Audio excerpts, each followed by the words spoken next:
Hi, this is Garibay, and today we're going to talk about Dungeons and Dragons, and we're going to talk about play to purpose and running ontological experiments with Dungeons and Dragons for a specific purpose, and that purpose is to benefit yourself. This is part of a playlist, my Play to Purpose playlist. You can find the link below. And it should really be watched in the context of the playlist to get full context for what I'm speaking about here. All right, so let's move into this. So in my humble opinion, we can leave fun behind with Dungeons and Dragons, and we can move to much more valuable, much more powerful positions for Dungeons and Dragons to get more out of our engagement with Dungeons and Dragons. The rest of the world is like the purpose of Dungeons and Dragons, the value of Dungeons and Dragons, the power of Dungeons and Dragons stops at fun. That's all you can have. I call those people the fun police, right? And I'm saying no. In my humble opinion, you could do a lot more with Dungeons and Dragons than have fun. You can do things that are valuable. You can do things that are powerful. You can benefit yourself with Dungeons and Dragons. There's three distinct ways you can answer questions with Dungeons and Dragons, right? And you can also, so you can answer questions with Dungeons and Dragons, and you can also run ontological experiments with Dungeons and Dragons. And and you can also also iterate through the 3A life cycle of abstraction to action to assertion, right? Today we're going to talk about running ontological experiments with Dungeons and Dragons. What's an ontological experiment? Well, ontology has to do with the state of a thing, the nature of a thing, right? The shape of a thing, right? How do we? And so, in my opinion, one of the ways that we can benefit ourselves with Dungeons and Dragons is specifically, powerfully, right? Figuring out how we can change other human beings who are in our proximity in ways that are safe, in ways that are cheap, in ways that are tolerable, in ways that are kind, with Dungeons and Dragons. So let me give you an example. Let's say that you have somebody you care about that's in your life, and they are wonderful except in one circumstance, right? And in this one circumstance, they specifically exhibit jerk behavior toward you, right? It's not criminal, but it's emotionally damaging, right? Like, it's not something that's criminal. It's just something that hurts you emotionally, right?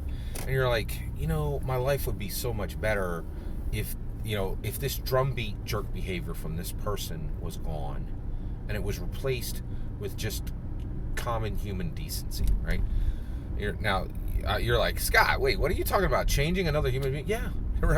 I've been playing Dungeons and Dragons since I was 12 years old, and that was 1982. So that's 92, 2002, 2012, 40. I've been playing Dungeons and Dragons for 4 decades, right?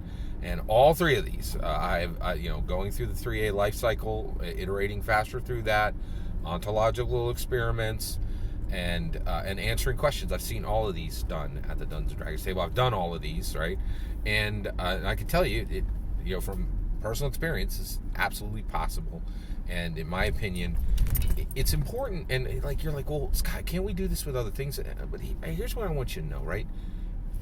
You play Dungeons and Dragons. The vast and the reality is, it's a 750-page ante to even play Dungeons and Dragons, right?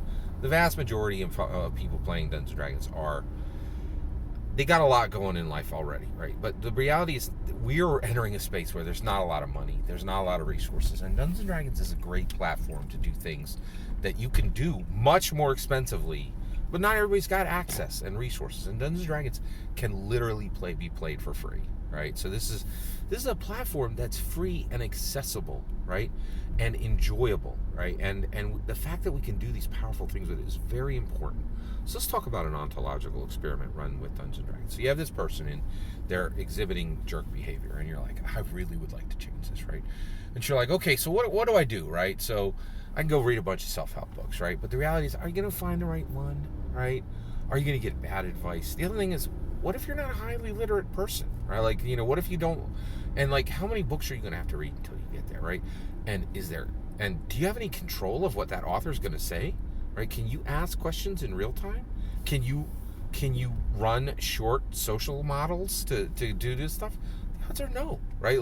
People just don't have these kind of resources generally. The wealthy do, right? But the reality is, Dungeons and Dragons is available to people who aren't wealthy, right? And that's very important, right?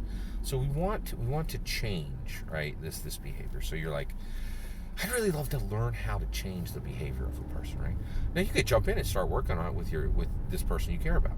But if you get it wrong, the stakes are very high and you lose that relationship, right? Because everything you do is done in real time with real people, right? That could be dangerous. That could be very dangerous to you, right? You got this one piece of thing that you don't like. The person's really nice in a lot of other ways. You want them in your life. But if you just move forward and you do an ontological experiment in real life, you can lose that person forever. That's dangerous, right? In my opinion, right? But wait a second. You play in a Dungeons and Dragons group. You're a player, right? And you have a very skilled dungeon master, right? And you have 3 other players. And guess what? One of those players, you've been playing for 3 sessions now, and every single session, your fighter has Leroy Jenkins. Now, Leroy Jenkins might be an old term, so I'll explain what it is.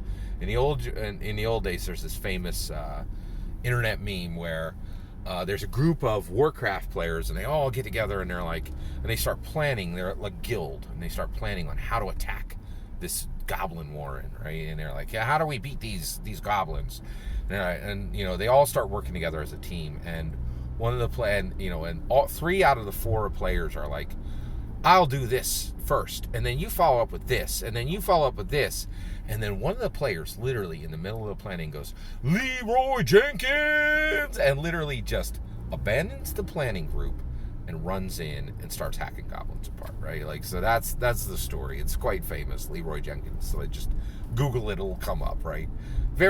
It's very funny, but it's not fun to be on the other side of it, right? And people laughed, but it happens in Dungeons & Dragons games, and it's incredibly disruptive. It's really not cool.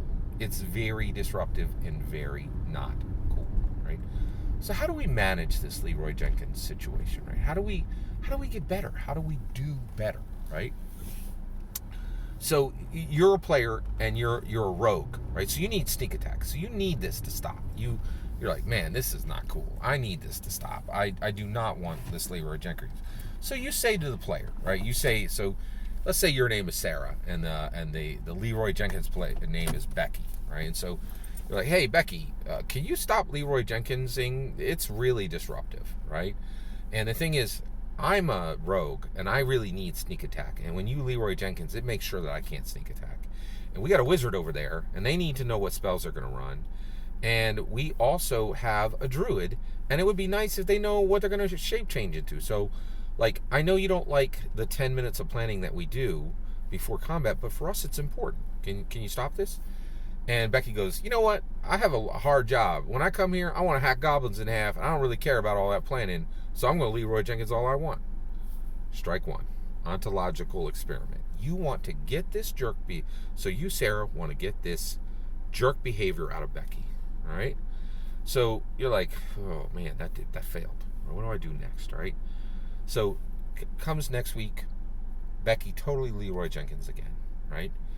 Game goes by, you get off. Last time you just did you did reasoning. You reasoned with the person and said, here's the reason you shouldn't do this. This is the reason you should. And told them what to do. It failed. This week, charm offensive. You at the end of the game, after Becky has already Leroy Jenkins, you go, hey, I went to my favorite Mexican restaurant this week, and I really had a fantastic tortilla. What's your, and I'll recommend my favorite restaurant to you. What's your favorite restaurant? And Becky says, ooh, I love this Italian place. And you're like, hey, I know it's, Sunday, our regular game, but you got time for dinner on Wednesday? I'm taking my treat, your favorite restaurant, right? So Sarah, you take Becky to her favorite restaurant. You have a good meal, the food arrives, and you say, listen, Becky, it's the second, this is like the second time, I asked you before not to Leroy Jenkins. We're here, we're enjoying a good meal.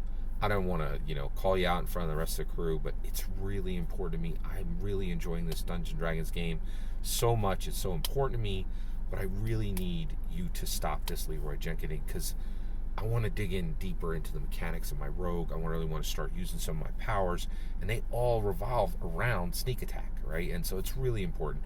So I'm just asking you, over this good manja, could you do me this favor? And Becky goes, I told you, man. I'm there for the action. Y'all's all in that talky talk.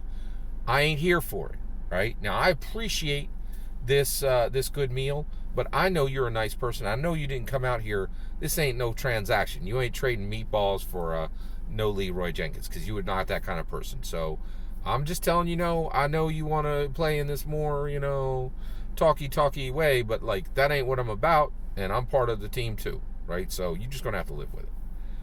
Charm offensive fails. Next week comes up. So you're like, what do I do? And you're thinking about it, and you don't think anything, but you get to the game and everything goes, and you guys, and actually Leroy Jenkins happens again, but you did some planning and you guys are just able to squeak out a victory, right? And guess what you find, right?